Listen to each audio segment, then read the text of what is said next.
अमरावती शहर हे 15 किलोमीटरच्या आतच वाढलेलं शहर असल्यानं एका ठिकाणाहून दुसऱ्या ठिकाणी जाण्याकरिता ऑटो रिक्षातून प्रवास करणं हेच एक सोयीचं साधन आहे।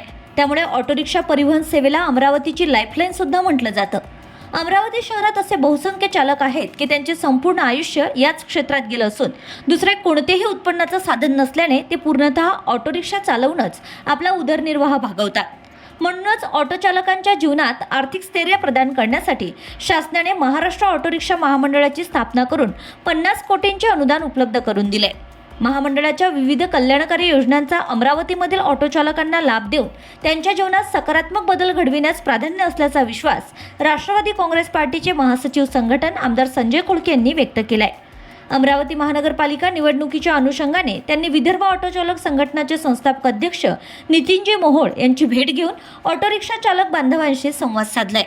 पुढे बोलताना आमदार संजय खोडके म्हणाले की अमरावती जिल्हा ऑटो चालक संघटना ही शहरातील सर्वात मोठी संघटना असून ऑटो रिक्षा चालकांच्या समस्या व प्रश्नांसाठी नेहमीच धडपडत असते।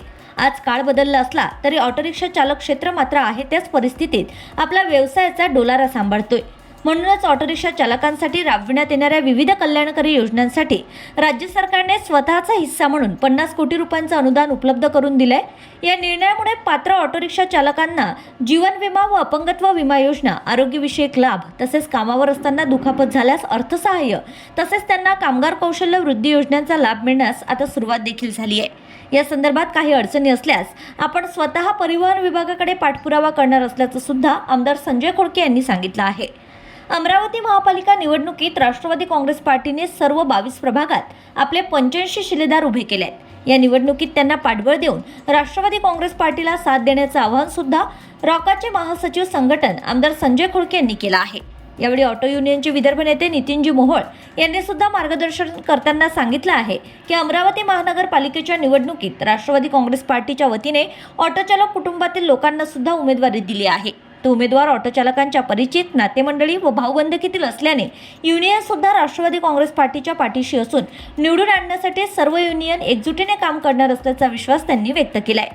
बैठकीत नितीन मोहोळ यांनी ऑटो रिक्षा चालक व्यवसायातील काही महापालिका प्रशासन संदर्भातील अडचणी व्यक्त केल्या आहेत। तसेच यावर तोडगा काढण्यासाठी मनपा प्रशासन, शहर पोलीस वाहतूक शाखा व परिवहन विभाग यांच्याशी समन्वय साधून काही अमरावतीची लाईफलाईन ऑटो रिक्षा सेवा अधिक गतिमान करण्यास सर्वतोपरी प्राधान्य राहणार असल्याचं आमदार संजय खोडके यांनी सांगितलं। या बैठकीला अमरावती ऑटो युनियन संलग्नित 85 ऑटो स्टाफचे अध्यक्ष व 2 प्रतिनिधी यांना सुद्धा बोलविण्यात आलं होतं। तसेच बैठकीला प्रभाग क्रमांक 19 साईनगर अकोली प्रभागातील उमेदवार सौ रीनाताई नंदा, सागर देशमुख, सौ हर्षदा हेमंत गडकरी, हेमंत राजकुमार मानके यांच्या समवेत अमरावती ऑटो युनियनचे पंकज सोनटक्के, संतोष भंडारकर, सिद्दीकभाई, गुड्डूभाई, श्यामलाल यादव, सतीश शिरभाते, अजिमभाई, बाबू गणवीर, छोटू तिवारी, फारुखभाई आदींसह शेकडो ऑटो चालक उपस्थित होते। Bureau report RCN news.